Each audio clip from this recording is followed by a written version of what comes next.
lo que es el que pensar y el acto de pensar. Al final de cada escena siempre se dice, por favor, dejen de tomar, dejen de estar con la droga, dejen de eso. Ahí se estaría convirtiendo en el que pensar. El acto de pensar, ¿cómo sería? Vamos.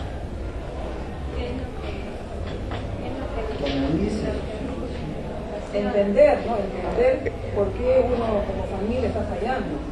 Entender. El hijo toma, porque el papá toma, porque hasta los amigos, el ambiente se ve enfermo, ¿no? Entender eso. Y a partir de ahí uno puede también cambiar. Alguna vez alguien me hizo una pregunta, ¿usted toma, o sea, cerveza? Le dije que sí. Ya.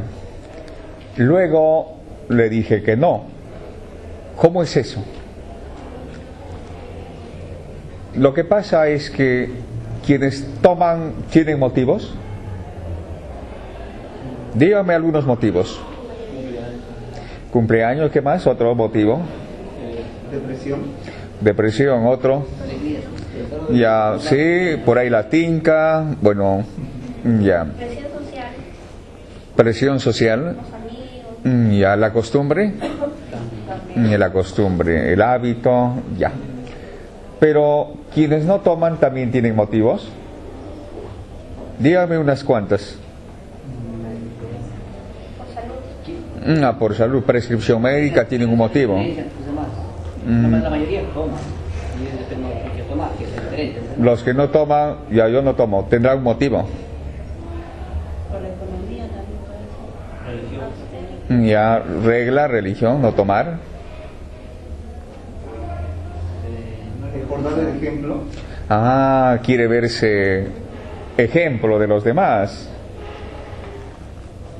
Ya, entonces ambos tienen motivos. Donde hay motivo, ¿hay el poder de decidir o no? ¿O ya está decidido? Ya está decidido. No hay libertad de decidir, ya está decidido. Entonces, ¿qué es poder de decidir? Solo cuando no tengas motivos para tomar ni motivos para dejar de tomar, puedes decidir. Y lo que decidas es. ¿Ven el poder de decidir? Ahí está.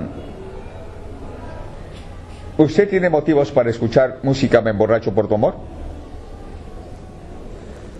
También tiene motivos para escuchar música clásica.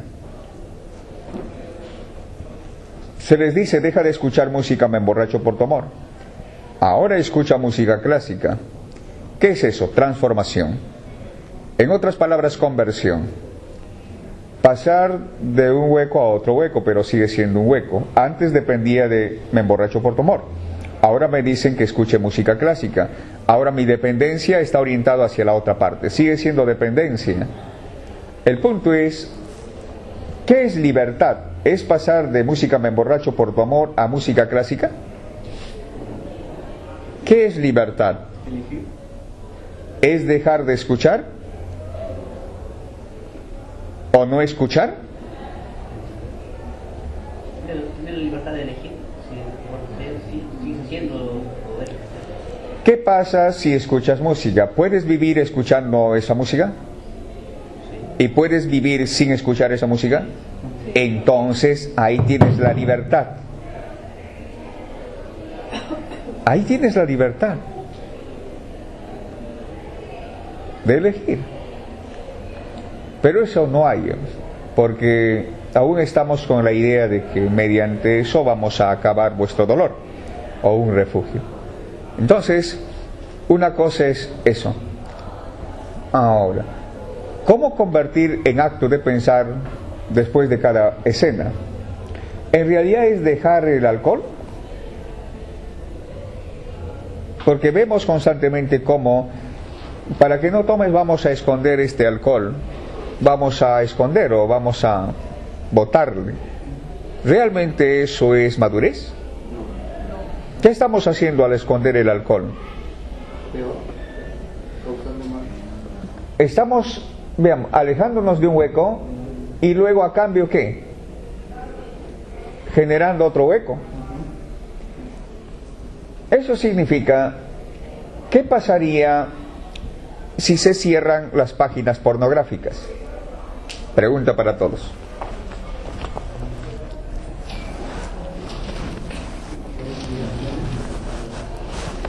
Sí, es una pregunta, tal vez les ha agarrado de sorpresa, pero es para que entiendan nada más. ¿Ya? ¿Qué pasaría si se cierran las páginas pornográficas?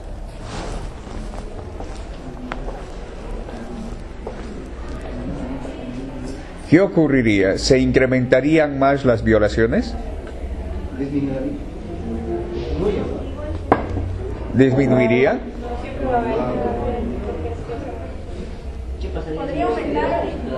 ¿Podría aumentar, disminuir? ¿Disminuyen las violaciones?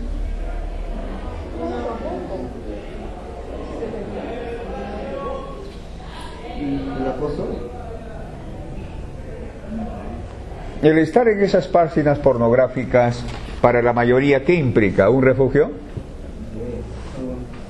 ¿Frente a qué?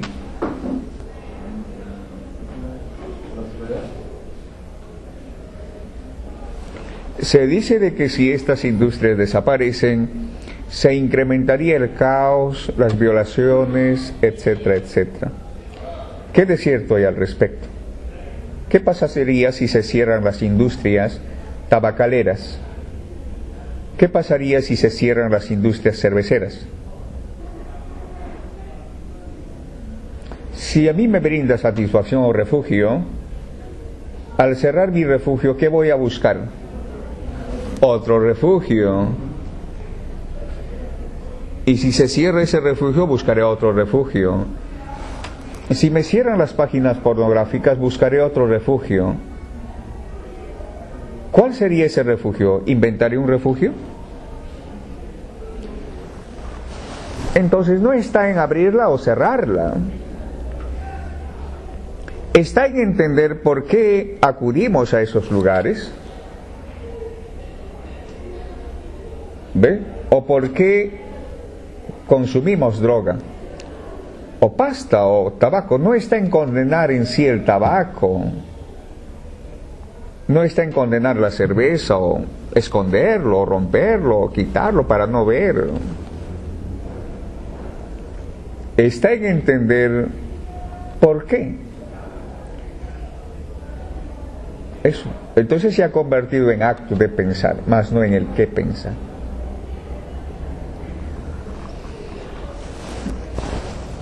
Pero hay casos en los que deben empezar escondiendo, pero llevarlo hacia un proceso de entendimiento y no dejarlo solo escondiéndolo ahí. Por ahí podría, pero hay casos en los que no necesitas esconderlo, sino puedes empezar a entender desde ya. Entonces, cuando tienes una intención de que él deje la cerveza, él se va a dar cuenta. Vamos, hijo, te invito a comer. No, papá, dime, ¿qué cosa quieres? ¿Quieres decirme algo? ¿Quieres que deje la cerveza, no? ¿O el alcohol? No me fastidie. Se da cuenta. Cuando las personas tienen expectativas para con el hijo se da cuenta. Y genera una barrera. La presión quiebra ese tornillo. Es como si presionaras un tornillo. Presionaras, presionas. Llega un momento en que empieza a quebrarse. Tienes que dejar. Ya, cállate. No me fastidies. Ya se quebró. Tienes que dejarle ser a veces. Tiene que haber un momento para él. Pero que tu interrelación con él sea espontánea, incondicional. Muere psicológicamente para él. Y él se abrirá. Morir psicológicamente es no pedir que cambie ni que deje el alcohol. Pero puedes estar a pesar de todo con él, escuchándolo, pero fácilmente lo condenamos. No hablamos acerca del tema, lo condenamos. No hablamos acerca del mismo tema, lo condenamos. Nos creemos sus salvadores. Lo vemos a él como enfermo. Nosotros nos creemos como su salvador. Crea esa barrera. No es aceptar ni condenar lo que está haciendo, es entender la cuestión. Es entender la cuestión. Y así tendrá un espacio. Se va a reoxigenar su mente y se va a abrir.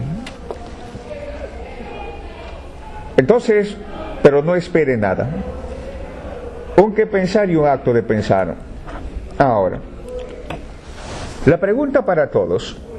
Anteriormente hemos hablado acerca de a qué tenemos, o sea, acerca del miedo. No debes aceptar ni condenar el miedo.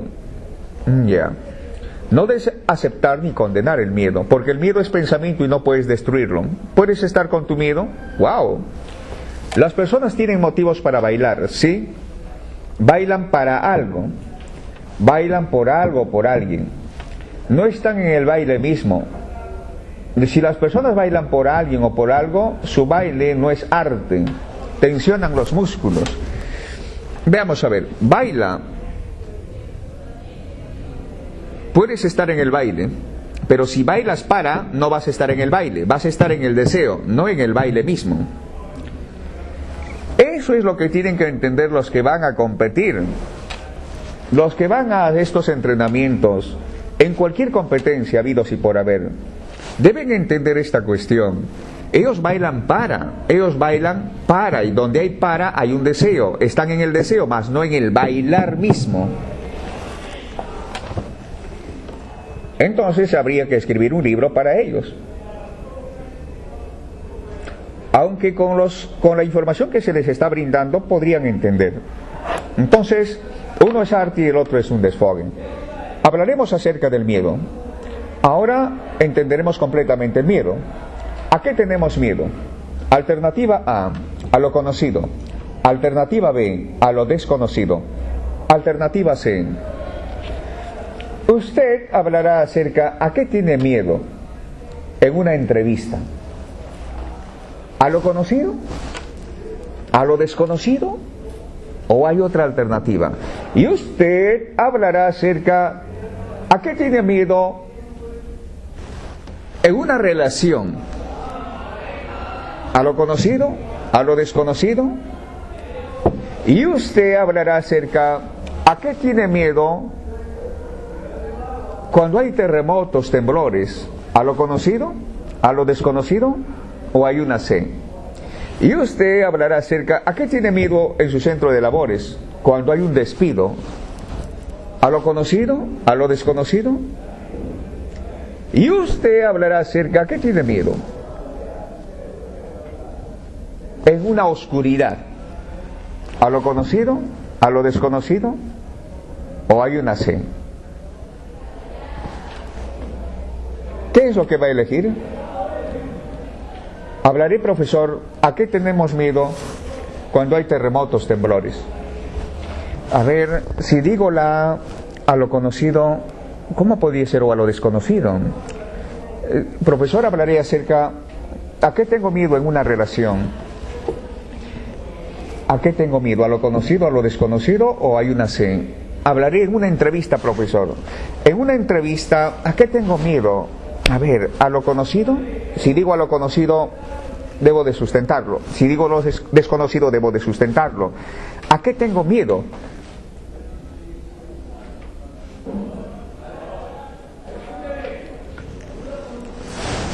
Ahora voltee la silla, comparta, ¿a qué tiene miedo? Porque luego saldrá y compartirá. Profesor, hablaré, a ver, en una relación, ¿a qué tengo miedo? En una entrevista, ¿a qué tengo miedo? En un centro de trabajo, ¿a qué tengo miedo? En la oscuridad, profesor, a ver, ¿a qué tengo miedo?